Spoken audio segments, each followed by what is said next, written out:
Hai semua, yuk kita belajar bahasa Sasak. Simak kisah mistis ini. Halo semuanya, langsung aja ya. Hari ini kita bakal bedah tuntas sebuah kisah yang kedengerannya sih kayak dongeng pengantar tidur biasa. Tapi beneran deh, bobot pelajarannya luar biasa dalam.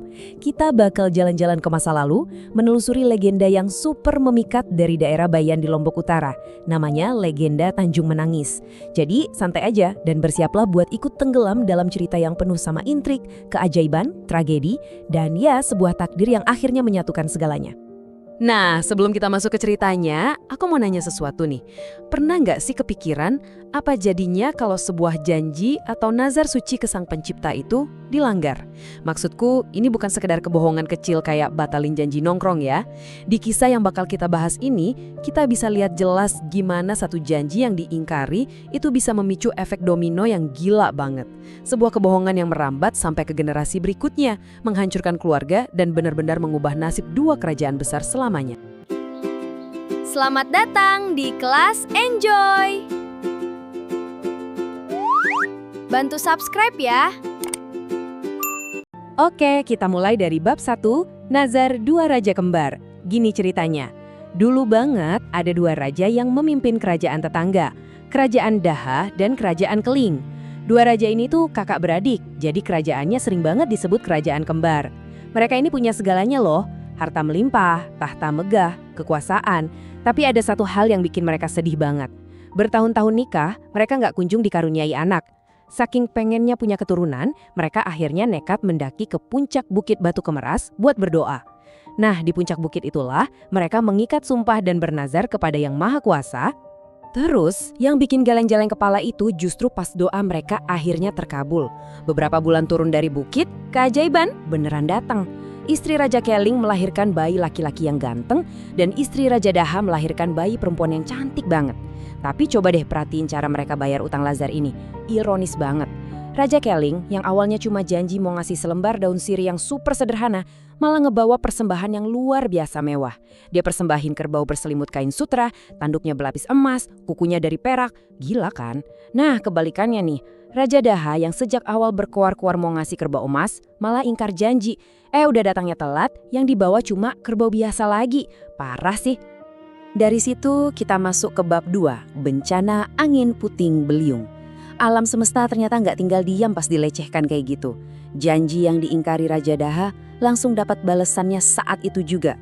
Bayangin aja, pas rombongan Raja Daha lagi jalan pulang dari bukit, tiba-tiba wos, angin puting beliung yang super buas ngehantam mereka tanpa ampun. Saking kencengnya pusaran angin itu, bayi perempuannya Raja Daha sampai terlepas dari pelukan dan terbang ke bawah badai. Tapi nasib baiknya, bayi malang ini jatuh di sebuah taman dan ditemuin sama sepasang suami istri penjaga taman, Amak dan Inak Bangkol. Bayi itu dirawat penuh kasih sayang dan dikasih nama Cilinaya. Cilinaya tumbuh gede bukan di istana mewah, tapi di taman bunga. Jadi gadis yang super cantik dan cerdas. Sampai suatu hari, takdir mainin perannya lagi. Raden Panji, anaknya Raja Keling yang berarti sepupu kandungnya Cilinaya, nyasar ke taman itu. Singkat cerita, mereka ketemu, saling jatuh cinta, dan karena sama-sama nggak tahu identitas asli masing-masing, mereka berdua akhirnya menikah. Sayangnya, cerita romantis ini harus nabrak tembok realita. Kita lanjut ke bab 3, cinta dan pengkhianatan Keling. Raden Panji kan seneng banget ya, terus dia bawa istri tercintanya, Cilinaya, yang lagi hamil besar, balik ke kerajaan Keling. Tapi nyatanya, kedatangan mereka justru jadi awal dari sebuah konspirasi yang bener-bener keji. Jujur ya, rencana Raja Keling ini bikin emosi banget. Pas lihat anaknya bawa pulang perempuan yang dia anggap cuma anak pungut tukang kebun, Raja Keling marah besar. Kesombongannya tuh bikin dia gelap mata. Dia ngerasa Cilinaya ini nggak pantas banget buat pangeran mahkota. Jadi, dia bikin drama pura-pura sakit parah, nyaris mati gitu deh. Terus dia bilang ke Raden Panji kalau satu-satunya obat penyembuh itu cuma hati kijang liar dari hutan terdalam. Raden Panji yang anak berbakti jelas aja langsung berangkat berburu dong tanpa curiga sedikit pun. Nah begitu Panji pergi, Raja Keling langsung ngasih perintah paling gila ke patihnya. Bawa Cilinaya yang baru aja ngelahirin anak laki-laki itu ke pantai terpencil dan bunuh dia. Momen ini ngebawa kita ke pinggir pantai yang sepi, masuk ke bab 4, keajaiban di Tanjung Menangis. Bayangin betapa mencekamnya suasana di situ. Angin laut yang dingin berembus, dan ada seorang ibu muda yang baru aja bertaruh nyawa buat ngelahirin, sekarang disuruh berlutut nunggu dieksekusi sama prajurit dari kerajaan suaminya sendiri. Tepat sebelum keris tajam itu menghujam tubuhnya, Cilinaya natap sang patih dengan berani banget. Dia ngucapin kata-kata terakhir yang benar-benar bikin merinding. Dia teriak, "Jika darahku berbau amis, aku adalah rakyat biasa. Tapi jika berbau harum, aku adalah putri raja." Ini bukan cuma omongan orang putus asa loh ya. Ini sumpah pembuktian yang langsung nantangin langit dan keangkuhan Raja Keling. Dan pas keris itu ditikamkan, boom! Logika dunia benar-benar diputar balikan saat itu juga. Darah yang keluar dari lukanya Cilinaya itu sama sekali nggak amis, malah ngeluarin wangi bunga yang semerbak banget ke seluruh penjuru pantai. Para patih dan prajurit langsung syok berat. Badan mereka gemeteran ketakutan. Wangi itu tuh bukti sah dari alam semesta kalau mereka baru aja ngebunuh seorang bangsawan asli. Bayangin aja gimana paniknya mereka saat itu. Terus, langit langsung ambil alih kendali. Gak lama setelah kejadian berdarah itu, Raden Panji yang lagi lewat di sekitar pantai dengar suara tangisan bayi. Pas dicari, hancur lebur hatinya ngelihat jenazah istrinya yang wangi banget tergeletak di sebelah anak mereka. Di tengah tangisannya yang pecah, tiba-tiba ada suara gaib menggema dari langit. Suara itu ngasih 3 instruksi super jelas. Pertama, bikin peti kayu. Kedua, taruh jenazah Cilinaya ke dalamnya.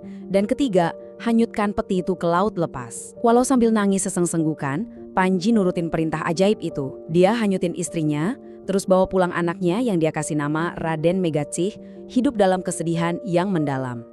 Tapi coba ditebak. Laut ternyata punya skenario yang jauh lebih epik. Peti itu terombang-ambing berhari-hari sampai akhirnya terdampar di pantai. Dan tahu nggak pantainya di mana? Di Kerajaan Daha. Pas banget Permaisuri Daha lagi jalan-jalan di situ dan nemuin petinya. Pas dibuka, astaga, sebuah keajaiban yang di luar nalar terjadi. Cilinaya tiba-tiba hidup lagi. Dia bernapas. Raja dan Permaisuri Daha yang terpesona sama kecantikan dan auranya langsung bawa Cilinaya ke istana dan ngangkat dia jadi anak angkat kehormatan. Ironis banget kan? Ombak lautan nyelamatin putri kandung mereka yang hilang gara-gara puting beliung belasan tahun lalu, terus dibalikin ke pelukan orang tua aslinya. Dan parahnya, gak ada satupun dari mereka yang nyadar soal ini. Oke, kita lompat maju ke bab 5, reuni melalui kokokan ayam. Waktu berlalu cepat banget, dan bayi yang ditinggal di pantai itu sekarang udah jadi pemuda dewasa. Takdir mulai ngerajut benang terakhirnya lewat sebuah acara hiburan rakyat yang super meriah. Bertahun-tahun berlalu, Raja Daha mutusin buat ngadain acara sabung ayam gede-gedean. Kabar ini nyampe ke telinga Raden Megatsih, anak kandungnya Cilinaya yang sekarang udah jadi cowok gagah. Megatsih mutusin buat ikut tanding jauh-jauh ke Kerajaan Daha. Dia masih ke arena bawa ayam jago sakti peninggalan bapaknya, Raden Panji. Dia maju pede banget, tanpa tahu kalau alun-alun tempat dia berdiri sekarang itu sebenarnya istana kakek nenek kandungnya sendiri. Bisa dibayangin gimana hebohnya arena saat itu. Ayam saktinya Megatsih tampil luar biasa dan dengan gampang ngalahin ayam andalan Raja Daha. Tapi tunggu, kejutan utamanya bukan di situ. Setelah menang, ayam saktinya Megatsih ini nggak cuma berkokok biasa. Dia malah buka paruh dan nyanyi. Beneran nyanyiin syair magis yang ngebongkar semua kisah masa lalu. Ngungkapin siapa sebenarnya Cilinaya dan asal-usul kelahirannya. Gila banget kan? Cilinaya yang ada di dalam istana denger gema nyanyian itu dan langsung ngenalin. Wah, ini kan kisah hidupku. Dia lari keluar, nangis bahagia, dan akhirnya bisa meluk anak kandungnya yang udah gede. Berita heboh ini langsung disampaikan Megatsih ke bapaknya, Raden Panji. Beserta seluruh keluarga kerajaan Keling, Panji buru-buru datang ke Kerajaan Daha. Dan disitulah semuanya terbongkar abis. Terungkaplah kalau Cilinaya ternyata putri kandung Raja Daha yang hilang, yang artinya dia itu keponakan sahnya Raja Keling. Waduh, nyesel seumur hidup tuh pasti Raja Keling. Sadar sama kebodohan dan kejamnya masa lalu, dia langsung berlutut minta maaf sedalam-dalamnya. Untungnya dendam itu lulus sama air mata haru. Kedua kerajaan yang sempat bersih tegang akhirnya saling maaf-maafan dan hidup harmonis lagi. Nah, dari semua rentetan kejadian tadi, ini poin krusialnya. Kenapa cerita dari masa lalu kayak Tanjung Menangis ini masih ngena banget buat kita sekarang? Pertama, soal lisan.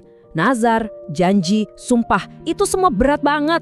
Harus dipenuhi dengan tulus. Kalau nekat ingkar kayak Raja Daha, siap-siap aja nerima badai di hidup kita. Kedua, ini tamparan keras buat kita biar nggak gampang merendahkan orang lain cuma dari status atau latar belakang sosialnya. Ingat kelakuan Raja Keling? Hampir aja menghancurkan keluarganya sendiri. Dan ketiga, percaya deh, kebenaran itu punya jalannya sendiri. Mau dikubur sedalam lautan, ditutupi 1000 kebohongan, dia bakal selalu nemuin celah buat muncul ke permukaan. Kisah gila dari Cilinaya dan 2 raja kembar ini ninggalin satu pertanyaan besar buat kita pikirin. Kalau kita benar-benar percaya bahwa kata-kata yang keluar dari mulut kita itu punya kekuatan untuk nentuin takdir, bahkan buat anak cucu kita nanti, coba deh aku tantang kamu buat renungin sebentar. Janji apa yang sampai detik ini belum kamu tepati? Jangan sampai omongan kita malah jadi puting beliung yang ngancurin masa depan sendiri ya. Jadi yuk beresin utang janjimu. Makasih banyak ya udah dengerin sesi bedah kisah kali ini. Mari jadiin cerita masa lalu sebagai kompas buat masa depan. Sampai jumpa di kisah keren kita selanjutnya. Aturan latihan soal pertama. Sebelum memulai ujian, tuliskan nama dan kelasmu di bagian pojok kanan lembar jawaban. Kedua, tuliskan juga soal ini ada di materi pembahasan keberapa. Lihat judul video ini, materi 1 atau materi 2 dan seterusnya. Ketiga, setelah itu, tuliskan soal dan cukup jawaban yang paling tepat. Kerjakan sungguh-sungguh untuk tambahan nilaimu. Semangat dan jangan lupa berdoa.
Terima kasih sudah mengerjakan soal dengan baik.